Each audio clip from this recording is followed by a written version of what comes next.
forgot how my lighter worked. Clearly, I have been gone too long. Okay. Today's reading is for August 11th, 2025, and we're going to start a new book again. We're going to read Nehemiah. Now, remember we said Nehemiah and Ezra were one text at one point, and they separated them out. This all has to do with post-captivity, so the return of the captives of Israel back to their homeland. So we're going to start with Nehemiah chapter 1, verse 1, and we're going to go through till chapter 3, verse 14, and then we'll pick up again in 1 Corinthians and in Psalms 31, and we'll get our proverb at the end. We are in the New Century Version, so let's get this done. Nehemiah 1. These are the words of Nehemiah, son of Hakaliah. In the month of Kislev, in the 20th year, I, Nehemiah, was in the capital city of Susa.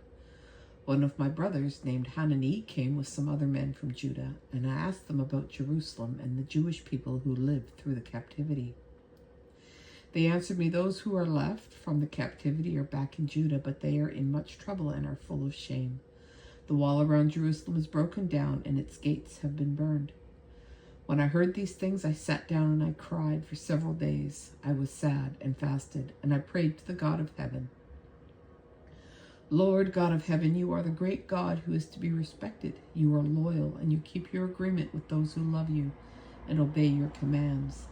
Look and listen carefully. Hear the prayer that I, your servant, am praying to you day and night for your servants, the Israelites.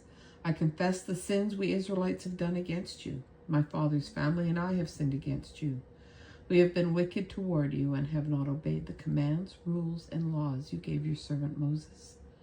Remember what you taught your servant Moses, saying, if you are unfaithful, I will scatter you among the nations. But if you return to me and obey my commands, I will gather your people from the far ends of the earth, and I will bring them from captivity to where I have chosen to be worshipped. They are your servants and your people, whom you have saved with your great strength and power. Lord, listen carefully to the prayer of your servant and the prayers of your servants who love to honor you.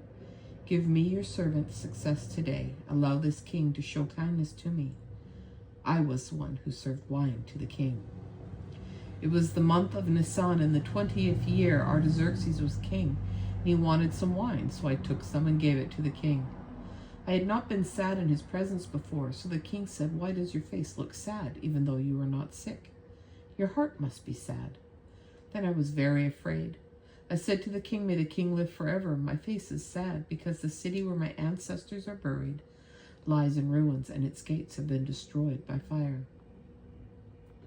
Then the king said to me, what do you want? First, I prayed to the God of heaven. Then I answered the king, if you are willing, and if I have pleased you, send me to the city in Judah where my ancestors are buried, so I can rebuild it. The queen was sitting next to the king, and he asked me, how long will your trip take, and when will you get back? It pleased the king to send me, so I set a time. I also said to him, if you are willing, give me letters for the governors of Trans-Euphrates. Tell them to let me pass safely through their lands on my way to Judah. And may I have a letter for Asaph, the keeper of the king's forest, telling him to give me timber? I will need it to make boards for the gates of the palace, which is by the temple, and for the city wall, and for the house in which I will live. So the king gave me the letters because God was showing kindness to me. Then I went to the governors of the Trans-Euphrates and gave them the king's letters. The king had also sent army officers and soldiers on horses with me. When Sanballat the Horonite and Tobiah the Ammonite officer heard about this, they were upset that someone had come to help the Israelites. I went to Jerusalem and stayed there 3 days. Then at night I started out with a few men.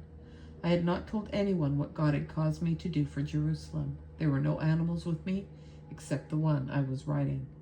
I went out at night through the valley gate, and I rode toward the Dragon Well and the Trash Gate, inspecting the walls of Jerusalem that had been broken down and the gates that had been destroyed by fire. Then I rode on toward the Fountain Gate and the King's Pool, but there was not enough room for the animal I was riding to pass through. So I went up the valley at night, inspecting the wall.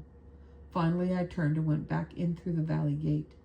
The guards did not know where I had gone or what I was doing. I had not yet said anything to the Jewish people, the priests, the important men, the officers, or any of the others who would do the work. Then I said to them, "You can see the trouble we have here. Jerusalem is a pile of ruins, and its gates have been burned.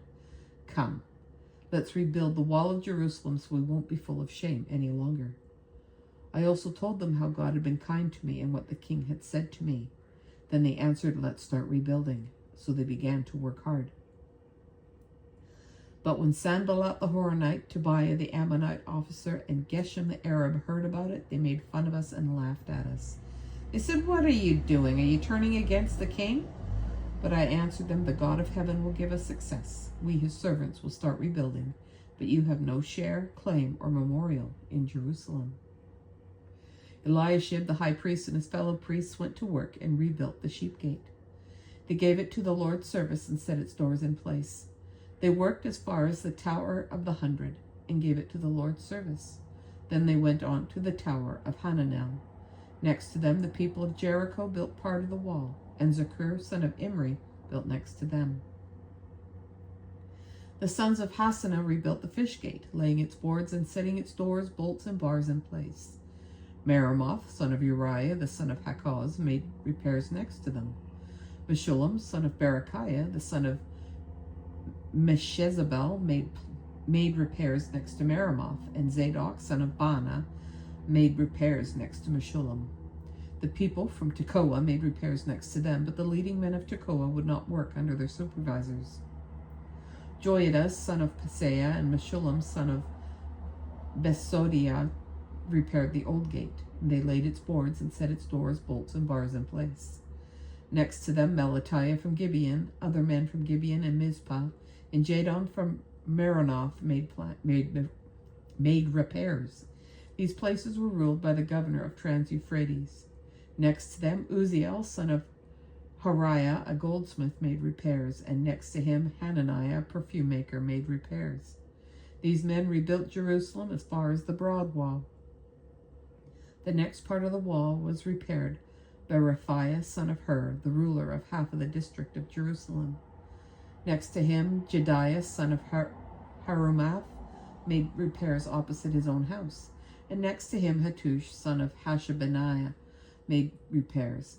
Melchijah, son of Harim, and Hashub, son of Paath Moab, repaired another part of the wall in the Tower of the Ovens. Next to them, Shallum, son of Halohesh, the ruler of half of the district of Jerusalem, and his daughters made repairs. Go for the daughters. Hanun and the people of Zanoah repaired the valley gate, rebuilding it and setting its doors, bolts, and bars in place. They also repaired the 500 yards of the wall to the trash gate.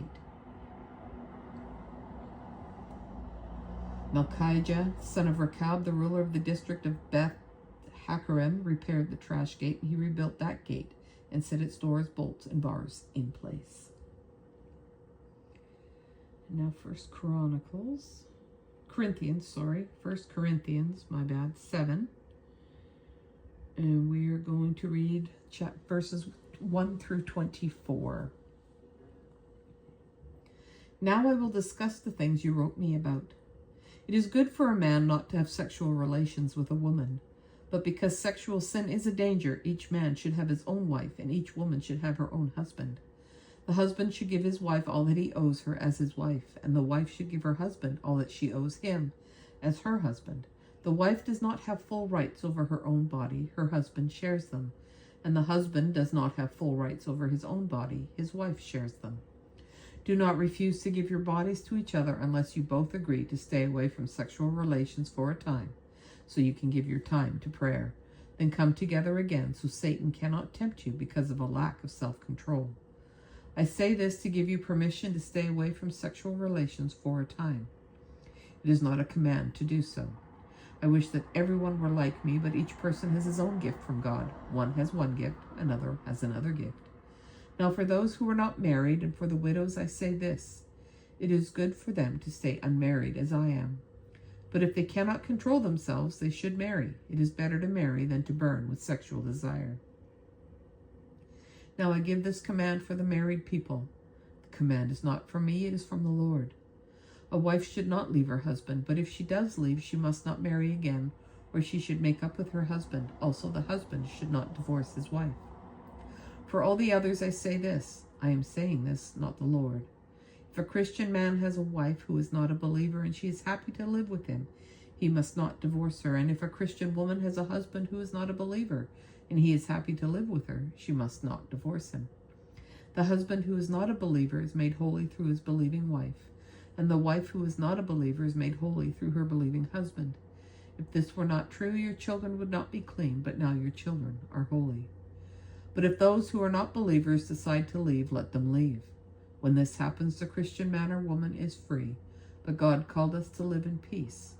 Wife, you don't know, maybe you will save your husband. And husband, you don't know, maybe you will save your wife. But in any case, each one of you should continue to live the way God has given you to live, the way you were when God called you. This is a rule I make in all of the churches. If a man was already circumcised when he was called, he should not undo his circumcision. And if a man was without circumcision when he was called, he should not be circumcised. It is not important if a man is circumcised or not. The important thing is obeying God's commands.